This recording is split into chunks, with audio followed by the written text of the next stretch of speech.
বন্ধুরা, আমি আজকে খুব গুরুত্বপূর্ণ একটা বিষয় নিয়ে আপনাদের সামনে চলে এলাম। আর সেটা হচ্ছে, যারা গনোরিয়া রোগে আক্রান্ত হয়েছেন বা গনোরিয়া রোগের চিকিৎসা গ্রহণ করছেন, তারা ঘরোয়াভাবে কি যত্ন নিলে অনেক দ্রুত আপনার রোগটা থেকে আপনি মুক্তি পেতে পারেন, তার কিছু তথ্য বা তার কিছু আপনার পলিসি আপনাদের সামনে আজকে এই পর্বে আমি তুলে ধরার চেষ্টা করব। তাই আজকের ভিডিওটা অনেক বেশি গুরুত্বপূর্ণ হতে যাচ্ছে। না টেনে পুরো ভিডিওটা দেখবেন আশা করি। হ্যালো বন্ধুরা, আসসালামু আলাইকুম রহমতুল্লাহ। আমি doctor S M Nurul Alam health fix বিডির পক্ষ থেকে স্বাস্থ্য বিষয়ক পরামর্শ নিয়ে চলে এলাম আপনাদের মাঝে। আমার আজকের আলোচ্য বিষয় ঘরোয়া যত্নে গনোরিয়া রোগের কি কি ভালো হতে পারে।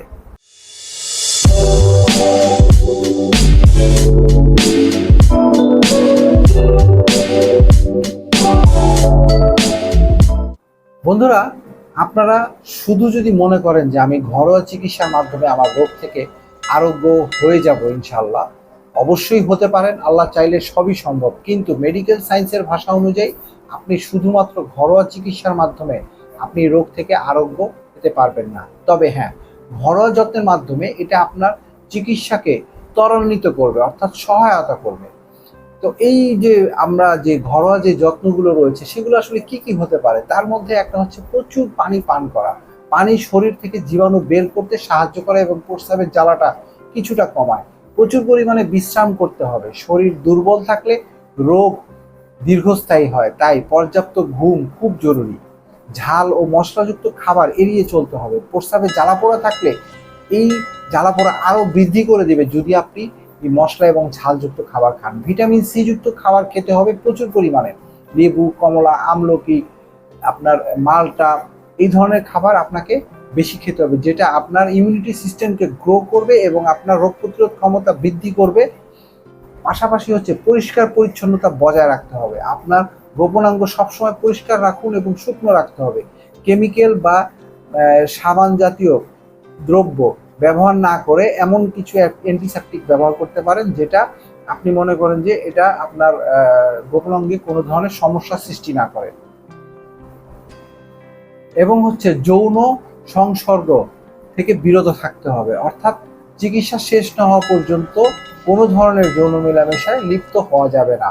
আর অবৈধ মেলামেশা তো একেবারেই না, সুস্থ হওয়ার পরেও না, সুস্থ হওয়ার আগেও না।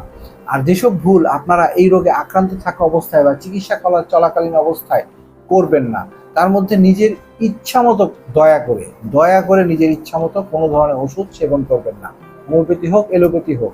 আমরা ইউটিউবে বিভিন্ন ধরনের তথ্য আপনাদেরকে দেই, কিন্তু সেই তথ্যগুলো আপনার ক্ষেত্রে প্রযোজ্য কিনা সেটা আপনি যখন একজন চিকিৎসকের সামনে ফিজিক্যালি আসবেন, তখন সেই চিকিৎসক বুঝতে পারবে যে আপনাকে আসলে কোন লেভেলের ট্রিটমেন্ট দিতে হবে। কিন্তু আপনি ইউটিউব থেকে আমরা যে তথ্যগুলো দিই সেগুলো হচ্ছে জেনারেল কিছু তথ্য। যে তথ্যগুলো দিয়ে যদি আপনারা এটা শুনেই যদি আপনারা ওষুধ খাওয়া শুরু করেন, যে আমি এটা খেয়ে একটা হোমিওপ্যাথি ওষুধ বাজার থেকে কিনে নিয়ে আমি খেলাম, তাতে আমি ভালো হয়ে যাব না। কারণ হোমিওপ্যাথিতে আপনার এই রোগের জন্য অনেক ধরনের ওষুধ রয়েছে, অনেক ওষুধ রয়েছে। এই ওষুধ থেকে আমাকে একটা সঠিক ওষুধ আপনার জন্য নির্বাচন করতে হবে, সেটার জন্য আপনাকে আসতে হবে।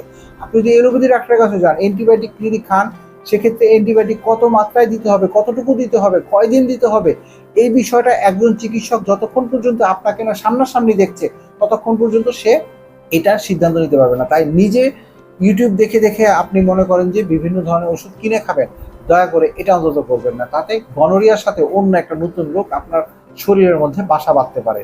কবিরাজ বা কোনো ধরনের ভেজাল ওষুধ, যারা বলে যে এই যে আমি তাবিজ কবুজ এই সেই করে মনে করেন যে ঝাড়ফুঁক দিয়ে ভালো করে দেবে, এই ধরনের প্রতারণার ফাঁদে পড়বেন না।